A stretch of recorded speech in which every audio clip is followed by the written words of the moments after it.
Selamat pagi, Assalamualaikum warahmatullahi wabarakatuh. Salam sejahtera untuk kita semua. Om Swastiastu, Namo Buddhaya, salam kebajikan. Perkenalkan, saya Cynthia Maria Siwi, dosen UNDAS di Program Studi Administrasi Negara, Fakultas Hukum, Ilmu Sosial, dan Ilmu Politik Universitas Terbuka. Sebagai informasi, saat ini saya bertempat di Universitas Terbuka Daerah Manado. Teman-teman mahasiswa, kita akan masuk pada mata kuliah inisiasi pertama, yaitu Administrasi Pemerintahan Desa dengan kode mata kuliah ADPU 4340. Untuk saat ini, karena kita masuk pada inisiasi pertama kegiatan perkuliahan, saya akan memberikan informasi secara singkat tentang bagaimana proses perkuliahan dari mulai awal sampai dengan terakhir sehingga teman-teman mahasiswa bisa mendapatkan nilai. Saya izin share ya teman-teman.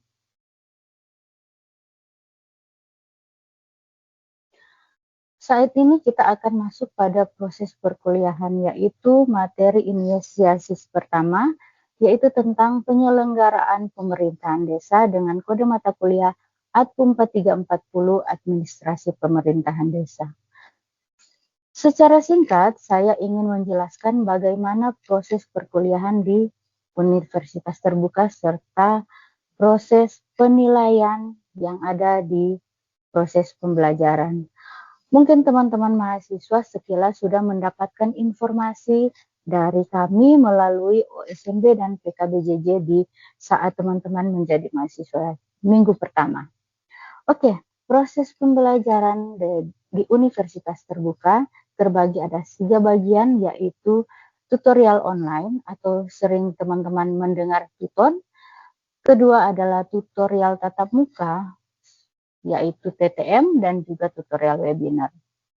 Proses perkuliahan ini berdasarkan proses tatap muka untuk tutorial tatap muka, jadi teman-teman akan mendapatkan informasi bahwa tutorial tatap muka ini dilaksanakan dalam satu ruangan yang sama, jadi teman-teman akan bertemu dengan dosen secara tatap muka.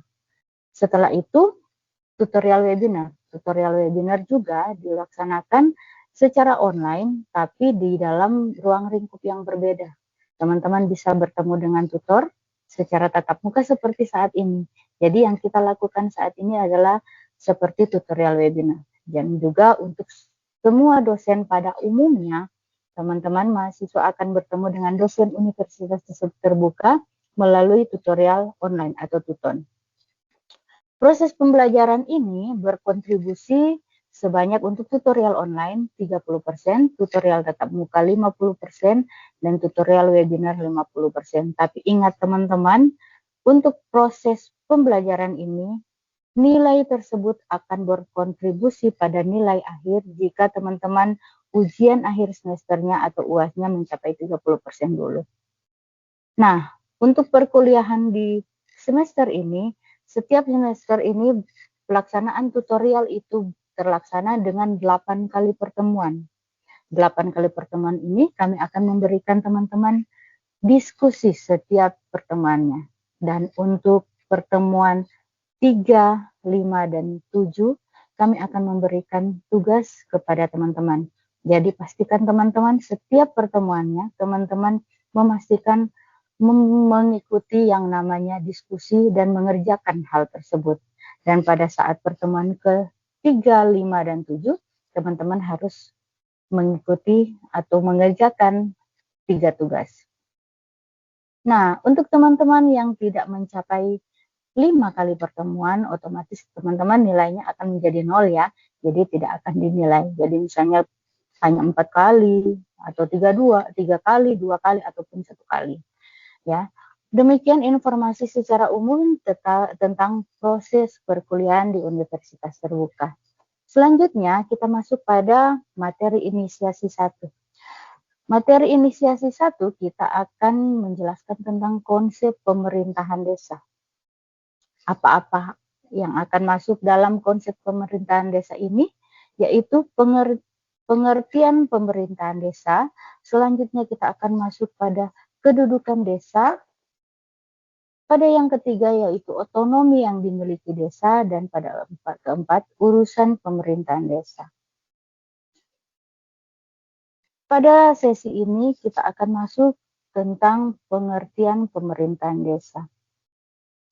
Pengertian pemerintahan desa mengacu pada aktivitas ataupun fungsi dari pemerintah. Dalam secara sempit, pemerintah menjalankan fungsi mengurus, yaitu menjalankan urusan pemerintah yang menjadi kewenangannya. Dengan demikian, pemerintahan dalam makna sempit itu mengacu pada eksklusif.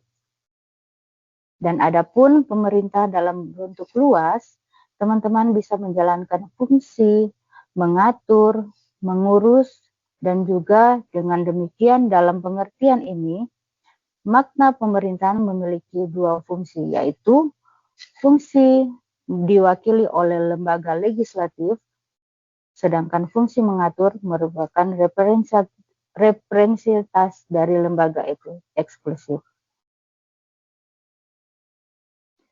Jika mengacu pada makna tersebut, maka pemerintahan desa didefinisikan sebagai berikut.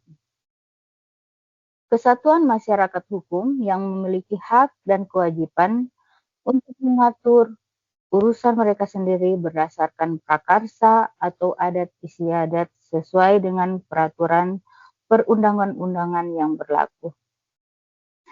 Selanjutnya teman-teman, setelah kita mengerti bagaimana pengertian pemerintahan desa tersebut, teman-teman bisa mengulas tentang kedudukan desa. Pada Undang-Undang 1945 pasal 18 mengatakan bahwa Negara Kesatuan Republik Indonesia dibagi atas daerah-daerah provinsi atau daerah provinsi dibagi atas kabupaten dan kota. Tiap-tiap provinsi itu, kabupaten dan kota mempunyai pemerintahan daerah masing-masing. Dan itu semua diatur pada undang-undang. Dengan demikian, susunan pemerintah di negara Republik Indonesia ini terdiri dari dua jenjang pemerintahan, yaitu pemerintahan pusat dan juga ada pemerintahan daerah.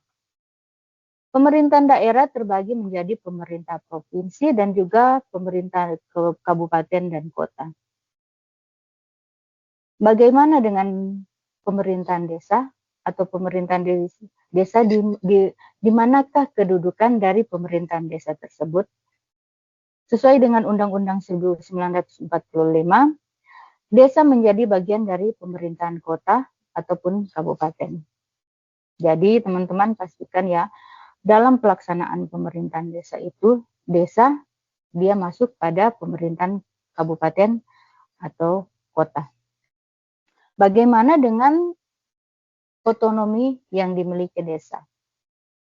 Otonomi adalah sebuah hak atau kewenangan dan juga kewajiban sebuah daerah otonom untuk mengatur dan mengurus desa sendiri atau daerah sendiri, ataupun pemerintahan kepentingan masyarakat sesuai dengan peraturan perundang-undangan.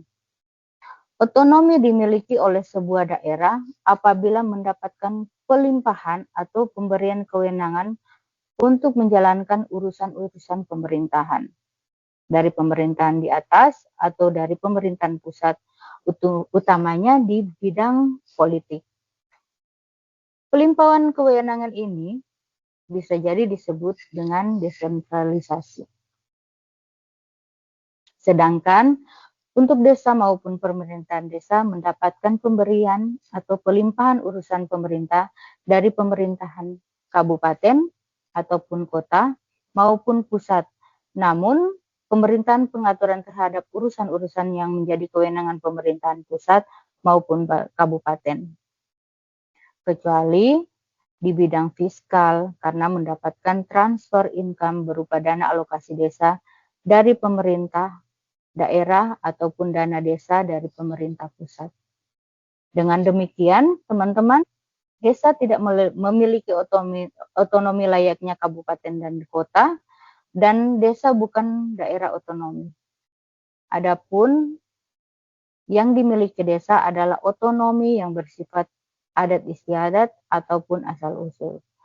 Hanya urusan dan wewenang di bidang asal-usul adat istiadat dan bersifat lokalisasi saja desa memiliki hal untuk mengurus secara penuh.